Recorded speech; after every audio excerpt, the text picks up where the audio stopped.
Okay. Um, it's been a couple weeks since I've posted. Uh, since not long after the Parkland, Florida shooting. And this is a video that I've been intending. Well, there's two videos I'm making this evening. And both of these I've been intending to make for a little while. This one is going to be on the First Amendment, on the religion section of the First Amendment. This was brought to my attention a little over a week or so ago when this lady, the anti-Christian atheist, had to be escorted out of a Missouri city council meeting because she came in there to protest the sign that's on the front of the council member's desk that says, "In God We Trust." There is one group in this country that just totally irritates the freaking daylights out of me, and that's these idiots in Wisconsin called the Freedom from Religion Foundation. They are about the biggest anti-Christian group in the world, okay? And they have no clue of what the Constitution says, and they also like to literally trample on people's First Amendment rights. So in this video, we're going to talk about a couple things with what this Sally Hunt did in Missouri, but then we're going to kind of clarify the First Amendment exclusion clause, since the atheists in Wisconsin and most of the liberals who decry Christianity in this country really don't understand the exclusion clause. First of all, with the lady Sally Hunt, what come about was the fact that the city council in Missouri, I think it's somewhere around St. Louis, I don't remember, has a banner across their words across the front of their desk that says, "In God We Trust." As we all know, that's also on all of our money. And it has actually been a motto in this country since back in the 1700s is when it was started. I read something about it shortly after all this started last week. So, and honestly, I will say this, before I started making this video, I should have looked it up again so I could have given the exact date. And I failed to do that. So, but instead of stopping this and starting all over, we're just going to carry on. All right.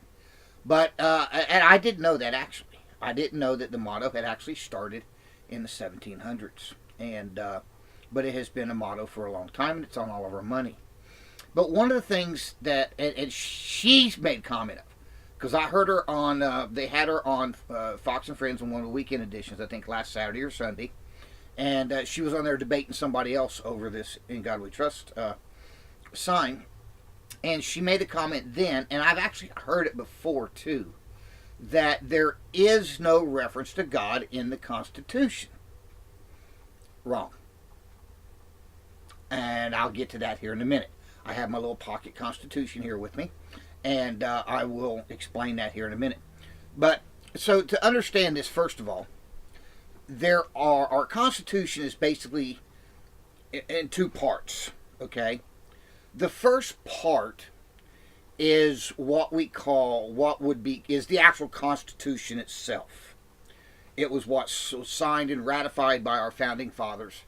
And the second part is really the amendments, okay? In those sections, there is no specific reference to God. And it's a simple reason why that's not. The first part, the actual Constitution itself, is made up of 7 sections, okay? The first 3 sections deals with what we know as the 3 branches of the government, the legislative, the executive, and the judicial. And what they do is they set down the requirements to be members of those branches, the actual responsibilities of those branches, and the standard operating procedure, okay, for the government as a whole. The rest of those articles cover such as the rights of the states, the legal status of this and that and the other, and the very last article is the ratification article of the Constitution. the amendments part of our Constitution doesn't reference God either, because they deal with specific things, such as the Second Amendment, the keep and bear arms, the Third Amendment, not being have to be required to house troops. The Prohibition Amendment, the Women's Rights Amendment, the reversal of prohibition, the limitations of the term limits put on the president. These are different things, and this is what all the amendments are for. So there's no need to discuss God, because none of the amendments deal with God itself. The first part, the SOP, or the Constitution itself, doesn't deal with God for the same reasons. They're not talking about God in the Constitution. They're talking about how the government is supposed to be operated. Okay? So we understand. This is why God is not technically referenced in any of the Constitution in that way. But he is in one spot. At the end of the ratification process, it says, done in convention by the unanimous consent of the states present the 7th day of September in the year of our Lord 1787, and of the independence of the United States of America the 12th. In the year of our Lord. There, ladies and gentlemen, is your reference to God in the Constitution. Now, it may be trivial, but when you say there's no reference to God anywhere in the Constitution, maybe you might have wanted to read it first. Now, also, too, and people's going to argue this, that's just how they wrote the date in them days. Well, they did it. Yes, that's true. And they had done that for centuries before our Constitution. And it's been done that way since our Constitution. And the reason for that was it was a recognition of Christ and God. It's not hard to understand. So, yes, God is recognized in our Constitution. But on the same aspect, we are a Christian nation. This country was founded on the principles of Christianity and the Holy Bible. Now, I know a lot of people revert back to the Treaty of Tripoli to try to disparage that. Okay? This was a treaty that was being drawn up to be a treaty with a Muslim monarch. So are you going to admit that we are based off the Christian principles, the principles for which he hated, in order to try to get him to agree to a treaty with us? No.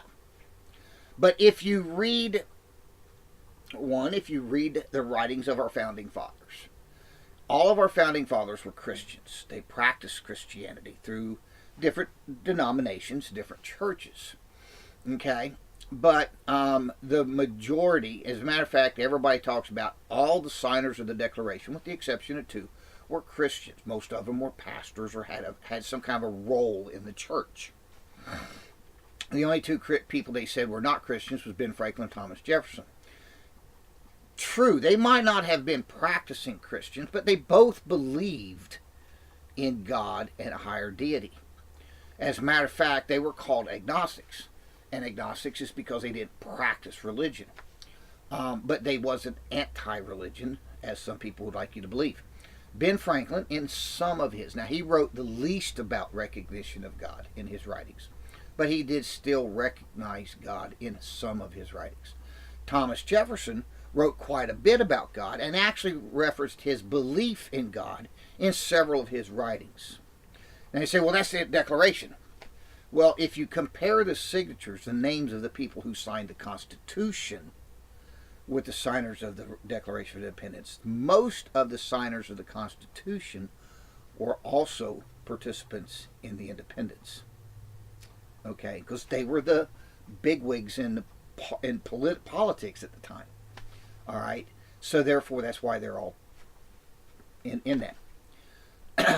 As a matter of fact, the majority of the signers of both the Declaration of Independence and the Constitution are the ones who had the biggest impact on our Christian practices back in them days.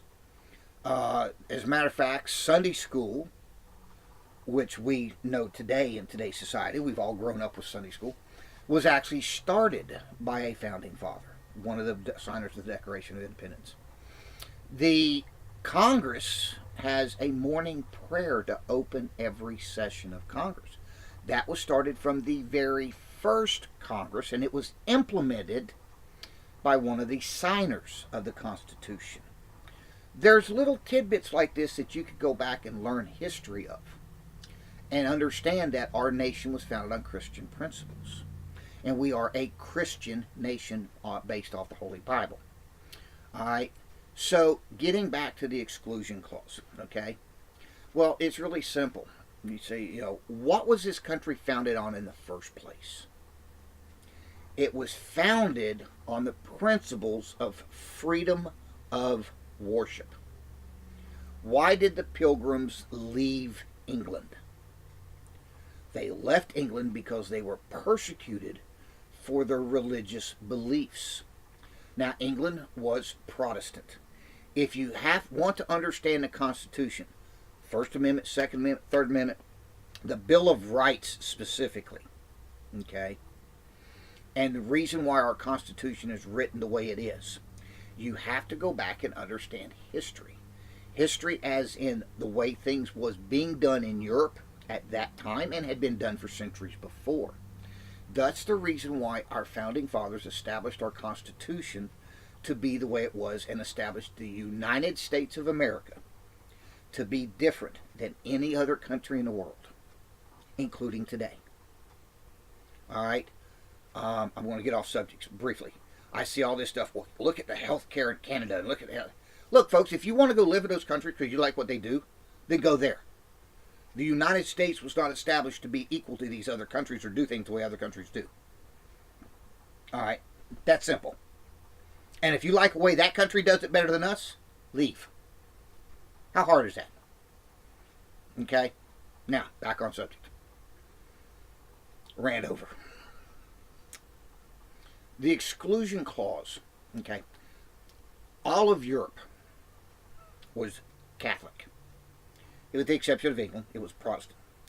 But it was controlled by the Church of England. The rest of Europe was controlled by the Catholic Church.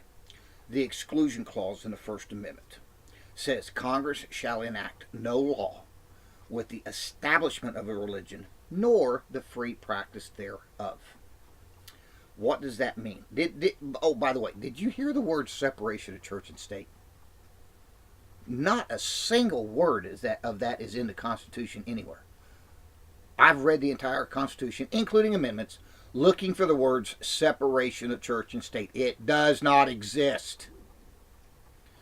The actual term separation of church and state was first used by Thomas Jefferson in writing a response to a letter he received from a Massachusetts legislature requesting his opinion on what role the church should have in the laws and governance of the state.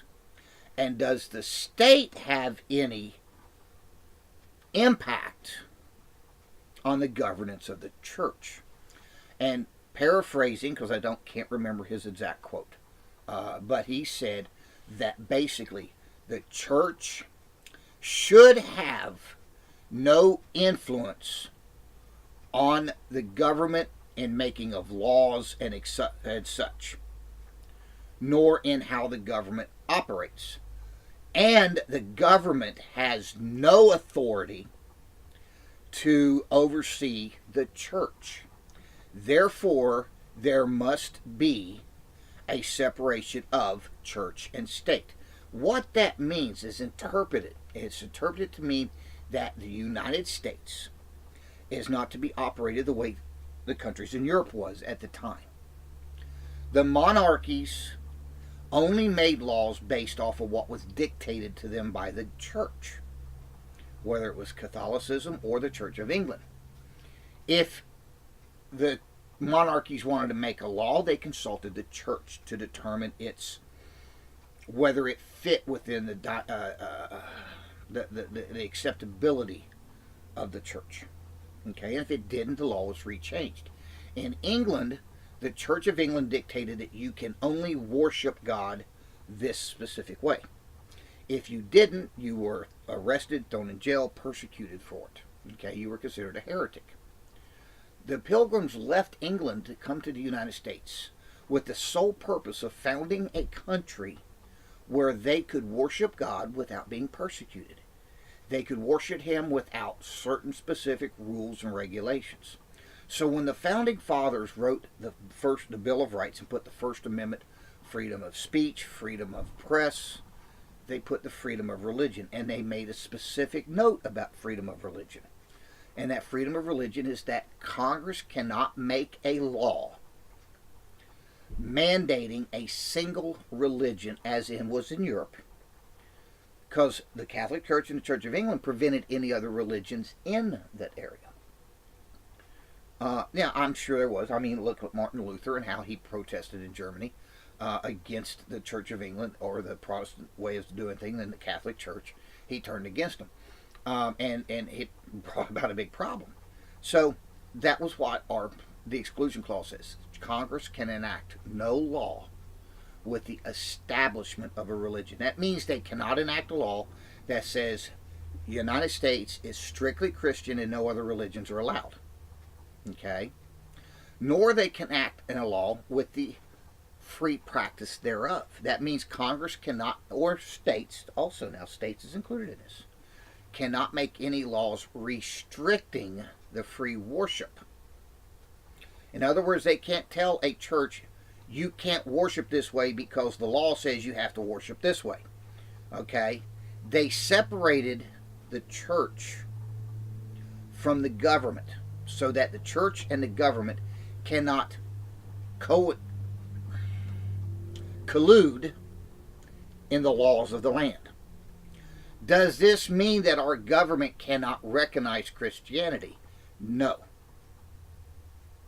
All right. The Freedom from Religion Foundation likes to sue little towns and colleges because of some stupid stuff.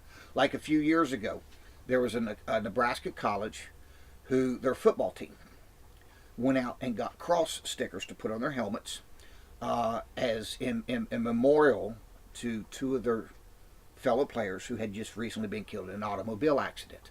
The players went out and did this because both those players were confessed Christians. And this was their way of paying tribute to their fellow students. And the idiots in Wisconsin came out and said that they would sue the college for separation of church and state because they were allowing this. All right. First of all, the college had nothing to do with it. It wasn't mandated, and therefore it was allowed under the free practice thereof. Therefore, the Freedom from Religion Foundation violated the First Amendment religious rights of these students.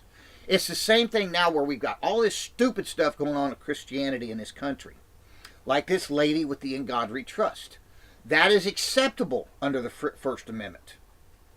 That the country, and you do not have to, where right now, the past, 10, 12 years, we've gotten so politically correct where when we put a manger scene out in front of a courthouse, then there has to be a Jewish thing and then a whatever. That does not the way it's supposed to be. All right? We can put a manger scene in front of a courthouse and do not have to allow somebody else to put their religious emblems out there. All right? Because it's really simple, people. It's called Christmas. The holiday. We got all these, the politically correct thing is just called the holiday now, not Christmas. Okay? Well, let me explain something to you. We still call December 25th Christmas Day. It's the Christmas season. Because it's a season based around a specific holiday. Oh, and just so you liberals and anti-Christians understand, the word holiday, Holiday, is is it called a congregation? My English has never been that strong. It's a combining of the words holy, Holy, and day.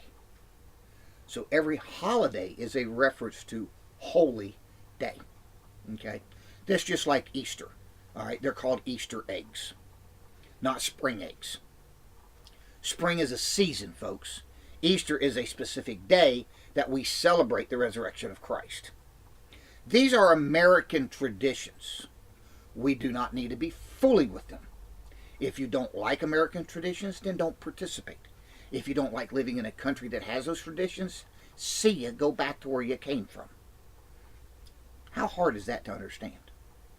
You come to my country, you assimilate to my way of life. If you go to any other country, and I've been to 20 countries around the world, you go to any other country in the world and you move there, you immigrate there, you will assimilate into their traditions. You don't go there and tell them, I don't like this tradition, you're going to do it the way I want to. They're going to say, sorry, get out of my country. All right? You come to my country, you assimilate to my traditions. Off subject again. Okay?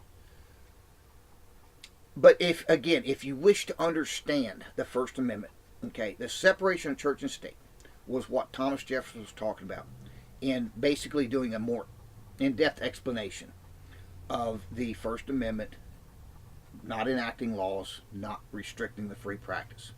Therefore, all of these lawsuits that the Freedom from Religion Foundation tries to sue for is nothing more than a violation of the First Amendment free practice of religion of these entities that they sue for. The government can allow Christian stuff. Okay? It's not a violation.